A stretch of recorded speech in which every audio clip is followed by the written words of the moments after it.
Hello, my name is Arushi Arora, and this semester I was a culinary and gardening intern for the SHIP program. And the specific presentation focuses on the role of trust and engagement in schools and community-based preventive health programs. These programs really aim to promote healthy behaviors early in life through things like cooking and gardening, but their effectiveness really is going to depend not only on what is taught in these programs in the classrooms, but also on how the students and families connect with the program. So, preventive health programs are designed to target behaviors early in childhood and adolescence, especially in areas like nutrition and physical education. And these programs really do provide important information, but a lot of research shows that information alone is not enough usually to change a lot of behaviors. You really have to make sure that these programs are delivered in a way that is actually going to be impactful. And this paper focuses on a framework where trust leads to engagement, and then engagement will eventually lead to long-term health behaviors. So, by understanding how these different elements interact, we can better design these programs that hopefully are going to be both more effective and more sustainable. So trust is built when programs are delivered in a familiar and credible settings like schools. These families and these students already know the environment around them. And when these programs start up in places like that, it makes it really easy for them to trust these programs immediately.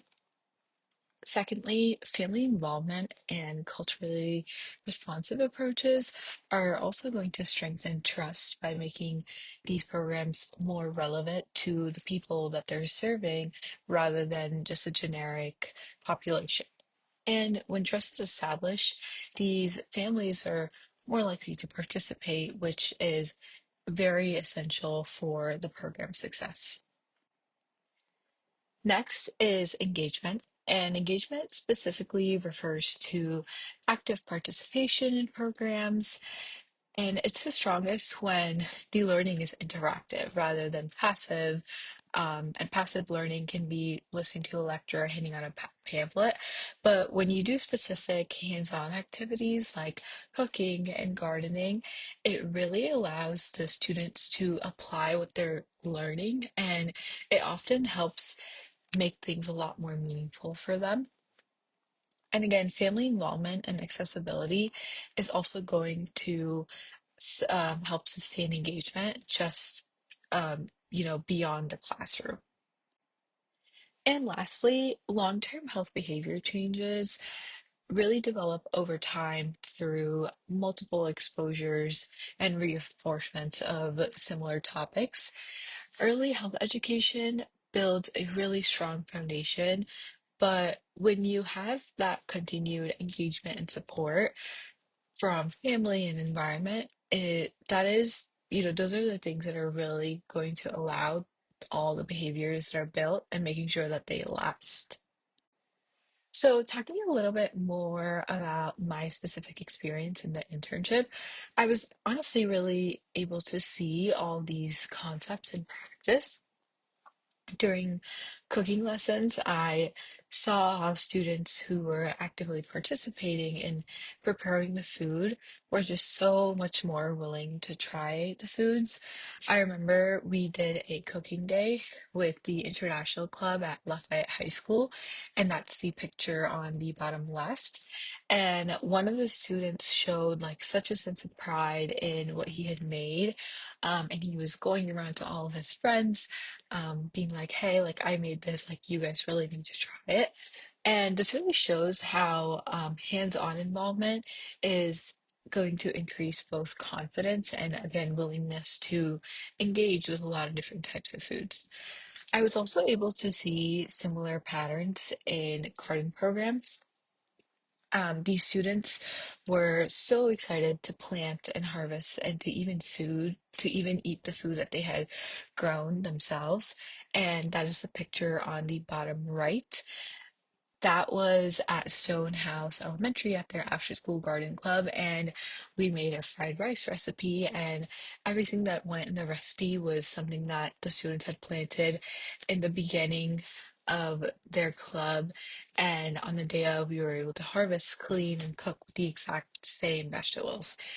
And those kinds of experiences really helped them create a sense of ownership and curiosity that made that learning a lot more engaging than just a traditional classroom instruction. And lastly, I was able to do a lot of food demos at Christian Grove Food Pantry.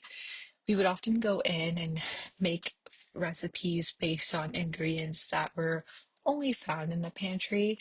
And with this, I really was able to gain a different perspective on how access and cultural familiarity is going to influence food choices. I saw how important it was to design these programs that were going to be realistic for the community that you were serving, especially when they might have limited access to certain foods. So we really tried to focus on using simple and familiar ingredients in our demos. We also noticed a large Hispanic population, so we would try to make the recipes that, they might be familiar with and flavors they might be familiar with. And on the top picture, that was one of the recipes made, which was a tortilla soup. But overall, these recipes and overall these experience showed me that effective health education is gonna require more than just providing information. It really is gonna require engagement and accessibility and a really strong grasp on the community that you are serving. And overall, again, I think going back to it, trust and engagement are two of the most essential components of these effective to make sure that these programs are effective. Trust is going to encourage participation, and engagement is going to reinforce that learning. And together, they will support long-term behavior change. Again, programs that are interactive and accessible and culturally relevant are more likely to create a meaningful and lasting impact. And all these findings really highlight the importance of designing health education programs that are not only informing, but also making sure that they're involving and supporting the needs of the communities around them.